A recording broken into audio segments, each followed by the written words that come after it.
If you're just starting out, then this video is for you. I'm going to walk you through basic straight stitches on a sewing machine. Welcome to the Sewing Report. I'm Jen. This channel is all about sewing crafts and DIY projects. We're continuing the Learn to Sew in 2020 series in today's episode, focusing on very basic beginner straight stitching techniques. These will come in handy for a wide variety of sewing projects. All right, we're now magically at the sewing machine. This is the Brother CS7000i, and I've done some previous videos about setup and just some real basics, so check one of those other videos out. The playlist is down below in the description box, and we are going to be using the walking foot in this episode. This is sort of my default presser foot, and I also have another video where I explain why, but it's great for most projects, and I find it's really easy to use. I also love these metal guides on the foot because I'll explain a little bit later. I use those to line up my fabric for different seam allowances. We're going to go over some of the most common seams you'll be asked to sew if you're following a pattern or tutorial. The first one is super common in garment sewing, which many of you might be here for. Most sewing machines on the needle plate, it will have a marking for 5/8 of an inch. So you can see mine is right here. So I have this handy little tool called the sewing edge, and I normally will line this up whenever I'm sewing a 5/8 inch seam. Now the default needle position is 0.0, and on the machine it is set up so that when you have the needle in the default position and you line it up with this marking, you'll get a 5/8 inch seam. And that means from the stitch line to the edge of the fabric, it measures out 5/8 of an inch. If you move the needle position, like if you move it to the left or you move it to the right, it will no longer be 5/8 of an inch. So just keep that in mind.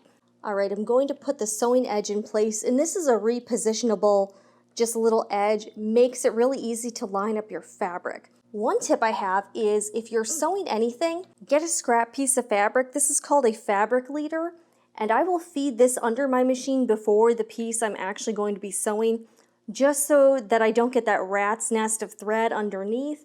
This will often help. So we're going to do that here. Another thing I'll do is take the upper thread and the bobbin thread tails into my hand as I'm starting out sewing, and this will also help prevent a big old mess underneath. We're going to lower the presser foot, start sewing, and if I line this up with the edge of the fabric, now my eyes are not looking at the needle, my eyes are actually looking at the edge of the fabric, making sure that the fabric lines up with the edge here. Usually for most projects, you'll be sewing the fabric right sides together. Here's my real piece, and another thing you see common is instructions telling you to backstitch. What that means is that you're going to sew a few stitches forward, usually at the beginning or end of a seam line. Then you'll hit your reverse button here and sew a few stitches back and then sew forward again. Now what this does is lock your stitches in place so they don't pop out later. And I'll demonstrate on this piece. At the end I won't backstitch, and then I'll show you what it looks like when you don't backstitch, and it's not pretty. So by lining up the edge of the fabric with the sewing edge, I should be getting that 5/8 of an inch seam allowance. All right, next we're going to move on to a 1/4 inch seam allowance. This is very common in quilting projects. We're going to move the sewing edge out of the way. The thing I love about this walking foot is that it has this inner metal guide and an outer metal guide.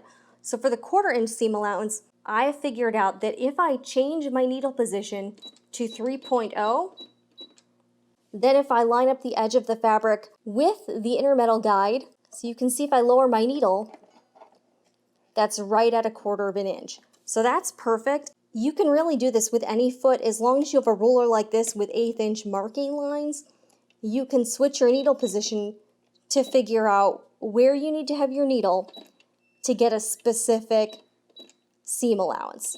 I've written this down so I have it as a guide, but on this machine, if you got the Brother CS7000i, needle position 3.0, walking foot on, line it up with the inner metal guide, that gives you a 1/4 of an inch. The machine does come with a 1/4 inch piecing foot. I don't like to use it, I just still really like to use the walking foot. But again, if you have any presser foot, you can figure out the measurement. Now it does have to have a wider needle hole here. If you've got like one with a single needle hole, you won't be able to move the needle position around. So just make sure it's got enough room in there so that you don't put the needle down and it hits metal. You don't want that. Just like with the 5/8 inch seam allowance, I'm not keeping my eye on the needle. I'm keeping my eye on the edge of the fabric to make sure that it actually is 1/4 inch. So I'm going to guide this through.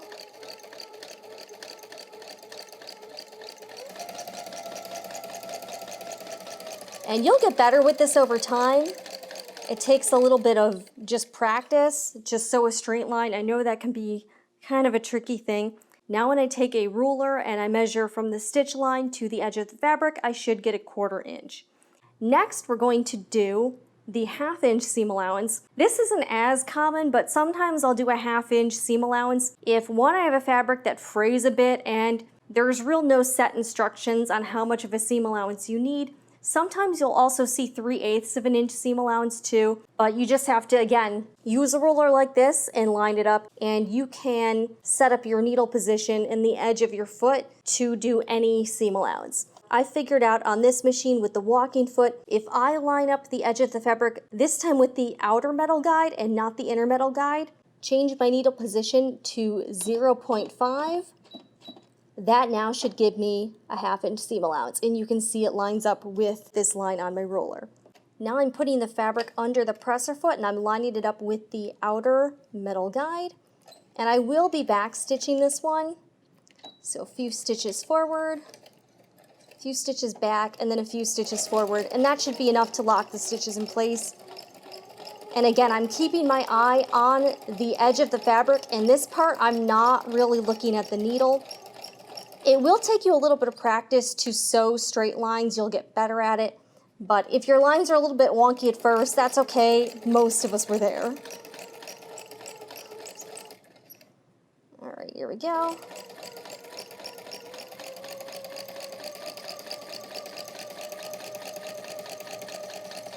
Okay.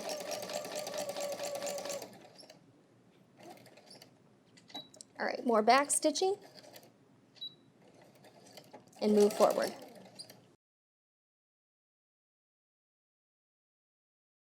Another type of stitch that's a little bit less common but still comes up often enough is the edge stitch or the top stitch.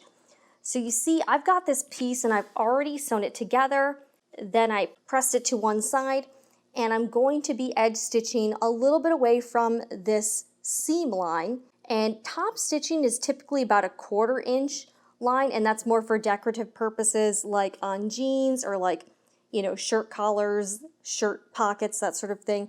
Edge stitching is usually in a situation like this, or it's for more utilitarian purposes, or sometimes when you have to sew a bag lining closed. So I'm going to show you how I line up my sewing machine to sew an edge stitch. Now we're going to do about 1/8 of an inch away from the seam line. So I will take the seam line and line it up with the presser foot.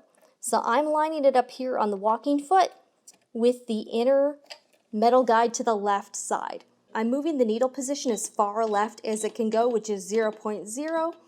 And you'll see when I lower the presser foot, it does give me about 1/8 of an inch away from the edge. In this situation, I'm going to be keeping my eye on this seam line here and on this inner metal guide. That's where my eyeballs will be, and I'll be making sure that those two are lined up as best I can, and that should give me a pretty straight stitch here. Now it's a little bit hard because I have to stand a little bit away from the sewing machine for the cameras, but you get the idea. And the more you do this, the better you'll get at it. And this is commonly just to keep the raw seams in one spot. Like sometimes this is used for underlining or for things like this where I want to keep this raw part to one side and to keep it from like flapping out. All right, this is not going to be perfect because I have to stand at a very awkward position for my sewing machine, but you will get the idea. So that is an edge stitch. Depending on which direction it's in, you could also line it up with the right side. Doesn't have to be a specific thing. This is just what I do and I thought I would show you. The last thing we'll touch on is sewing on a line you marked, whether it be for a quilting line or currently I am making drawstring bags which have boxed corners. So I'm not sewing off of an edge of the fabric, I marked a line on a corner and I will be sewing directly on that. So in this specific situation, instead of watching and keeping my eyes on the edge of the presser foot, I will be looking directly at the needle and making sure the needle hits the line. So this is a little bit different than the other scenarios that I just showed you. So first I'm going to change my needle position to 3.0, and this is right in the middle of your presser foot. So you want to make sure your needle is right in the center. Then you'll put your fabric right in the middle, and I'll turn the hand wheel manually just to make sure that it actually is hitting this marked line. And this time while I'm sewing, I will be watching like a hawk to make sure the needle hits this line here. And if you get off a little bit, you'll need to kind of change your course a little bit, but I've gotten a little bit better at sewing on a marked line and sewing straight. So with some practice, you'll get better. Now I'm removing some pins as I sew. But you'll see here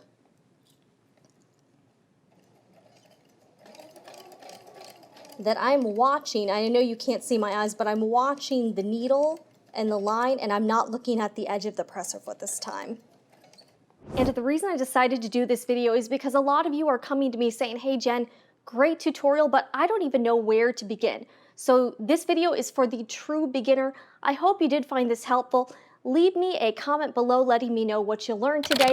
And also, if you are very new to sewing, why did you start and what do you plan to make with these newfound skills? And be sure to check out my playlist, Learn to Sew in 2020. I have videos on everything from setting up a sewing machine to very beginner-friendly tutorials. Thanks again for watching. I'm Jen with the Sewing Report. See you guys again in the next video.